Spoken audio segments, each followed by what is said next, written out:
Hello friends, and welcome back to Stories About Entitled People. We start our video with a story with a heartwarming ending. But before we begin, don't forget to subscribe to our channel if you're new here, and turn on notifications so you don't miss a new video every single day. Here we go. How dare you not give me your top shelf liquor for free? This story took place about 7 to 10 years ago, and I'll do my best to get this exactly verbatim.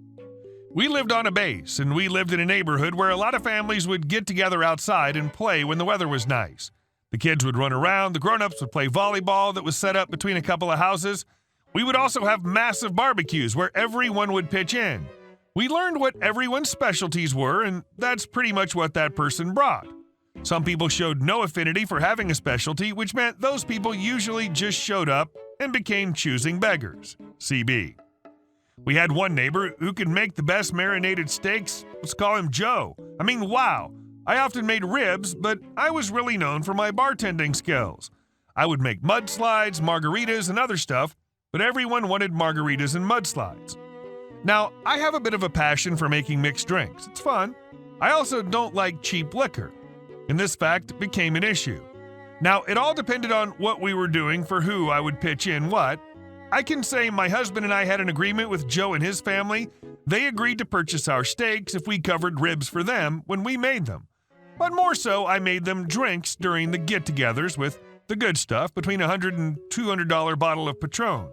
I had no problem with that because we were all more than happy with the trade. I loved their steaks and they loved my drinks. Enter choosing beggar. I was making drinks, and even though CB did not bring anything to the barbecue, they were still part of the neighborhood, and I was more than willing to make them a drink. I welcomed them to come to my kitchen where I had my bar set up for the party. My good liquor was in the cupboard, above my head, out of sight. Me. CB, what would you like to drink? CB. One of your margaritas. Okay, what kind? The original flavor, green one, mango, strawberry, or strawberry mango? Strawberry mango. Okay, blended, right? I asked, but almost everyone wanted them blended. Yes. Do you want sugar on the rim? Yes. I went about making the drink, and CB's watching me and giving me a weird look. What? Why are you using Jose Cuervo? Because that's what I use during large parties. I know you give Joe and his wife drinks with your Patron, and I think you should make me a drink at least as good as the one you made them. Believe me, your drink will still taste very good. Then why did you put Patron in theirs? And what kind do you put in your drinks? Well, I put Patron in mine because I like it, and I put it in theirs because they bought us our steaks. So, you aren't being nice? You're making them pay for it? I guess you could say we trade. So if I go home and grab some chip dip, then will you remake my drink with the good stuff? No, I'm sorry, that's not happening. But why?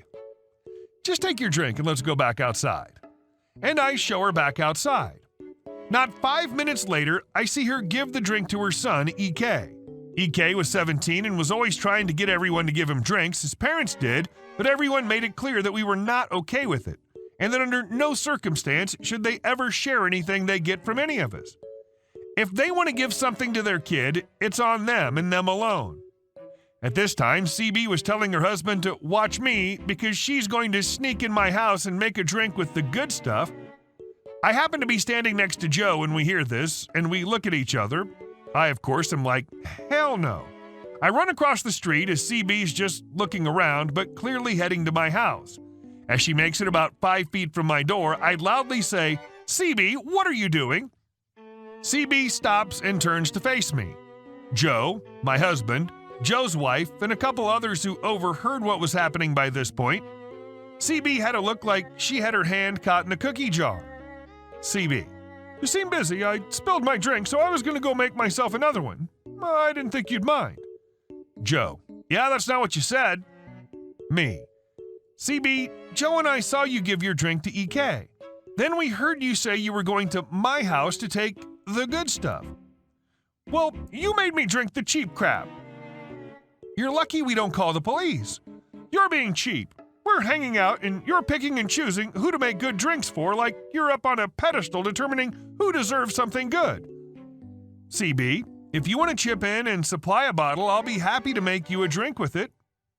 You're the one who buys the bottles to share, not me. Exactly. Now don't ask me to ever make you a drink ever again. Others chime in that unless CB starts bringing something equal to the barbecues, then she and her family can stop attending. This is a public street. I can come if I want to. Yes, but it does not mean we have to share with you, CB. Also, if I ever see EK drinking alcohol again in my yard, I'll call the police. And if I ever see you in my yard, I'll call the police. It's our choice who we share with and how we share. It's not your right to just go take anything.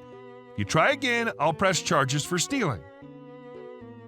Always with these people. A bag of chips or a bag of grocery store dinner rolls, if anything. And our next story. Wage theft revenge. I worked in maintenance for a religious organization that owned a large number of aged care facilities.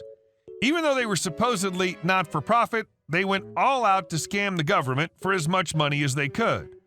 For example, I once saw a claim for wandering behavior in a bedridden resident so they could claim he had dementia, put him in a locked ward, and get extra money. I became aware that they were paying less than the minimum wage for many of the non-nursing staff. A high percentage of housekeeping were from overseas, and God told them they could get away with it. In my country, you can claim back wages for 6 years, and it so happened I was about to reach that mark, and I was thoroughly sick of their hypocrisy. I scheduled a meeting with the care manager and human resources. In the meeting, I requested to be paid the correct wage. After they realized I was not going to back down, they agreed to pay me correctly and would back pay me, but only if I didn't tell other employees. I declined, and it ended up costing them over $700,000 to back pay everyone. I was recording the conversation and took them to Fair Work, an independent workplace ombudsman. They made everyone with the same job description as me redundant because they couldn't think of a way to legally fire me and then outsource maintenance, which ended up costing them much more.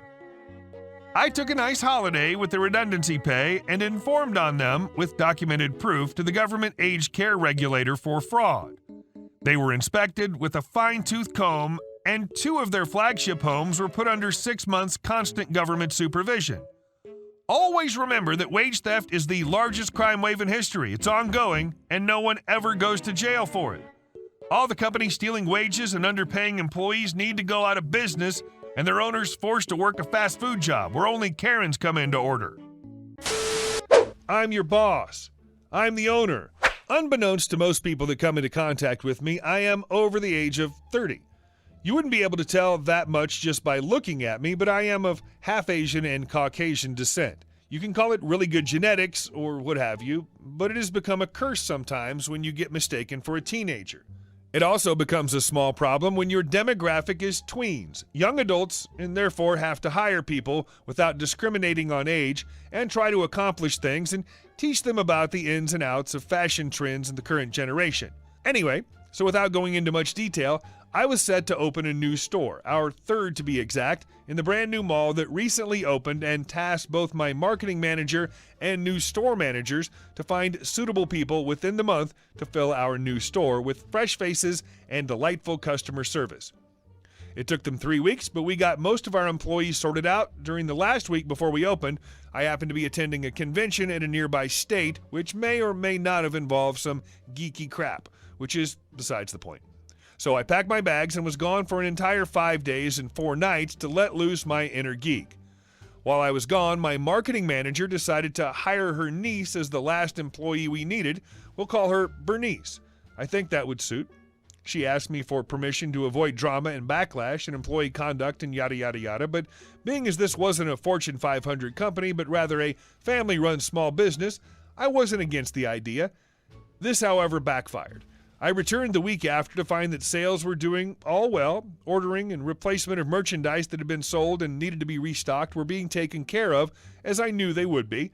And all in all, things were looking good for the new store. However, apparently we needed new employees because 3 of them quit unexpectedly.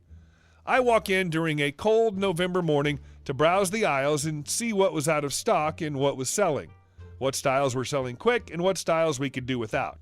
It took me about 4 hours or so to really post everything to my phone, and about 3/4 of the way in, I realized there was a shift change and that I needed to grab lunch. So I went out to the area where the food court was, had my lunch, and decided to finish up what I needed to do for the day and let my store manager know what needed to be done, which merchandise needed to be pushed, which clothes to put on display, etc., etc. It was about 3 in the afternoon when Bernice walked in for her shift. As I was too busy doing what I was originally doing, I paid no mind and continued on. About 5 minutes in, I realized that she wasn't alone at the cash register. Next to her was a fully tattooed up boyfriend just snuggling up on her in public view. He literally had his hand down her blouse and his tongue so deep in her throat that it made me gag. I issued an ahem. She scowled at me, not knowing who I was, and stuck her tongue out in raspberry fashion. I walked up and said, "I don't think that would be very appropriate for customers to see. I'd appreciate it if you two wouldn't use all of that pent-up energy for the PDA you're showing." Half grimacing, she looked at me and uttered, "Yeah? Who the F are you? And what the F are you gonna do about it? Free country, you don't have to look if you don't want to, you effing pervert." Now at this point I knew that I had 2 options. One, I could have some fun with this and really make her feel bad and ashamed of herself. 2, realize that my policy of nobody talks to me like that ever and fire her butt on the spot. Unfortunately, my years of fun are gone, and I'm a businessman, and this was driving away business, so I opted for option 2. Bernice, was it? "Yeah, how the F do you know, bro? Did your brother tell you that? Oh my God, are you Jimmy's brother from English class?" I said, "No, Bernice, I'm the owner. I'm the reason why I allowed your aunt to hire you here. I'm also the reason why I want you to pick up your crap and get out of my store. I'll pick up your shift and take care of it myself. You'll get your check at the end of the week. Thanks for your hard work or lack thereof. Now leave, or I'll have mall security escort you out." I could tell by the look on her face that she didn't believe me at first, but then came to the realization that she may have seen my face somewhere in the back of the break room where I keep some pictures to commemorate my other 2 stores. Needless to say, I haven't seen her around that mall again. Her aunt spent the next 2 days apologizing to me, but it wasn't her fault. I didn't need to hear it. I don't blame her for that, and I had to see it for my own eyes to believe it anyway. I found out later that the 3 employees who quit left because of Bernice, her unwillingness to work with them and accomplish goals, and her blatant lack of respect for them. Her boyfriend also apparently enjoyed closing the store with them at night, and they felt uneasy about it because they said they didn't know whether or not to trust him. I don't think I could have been more lenient with her, to be honest.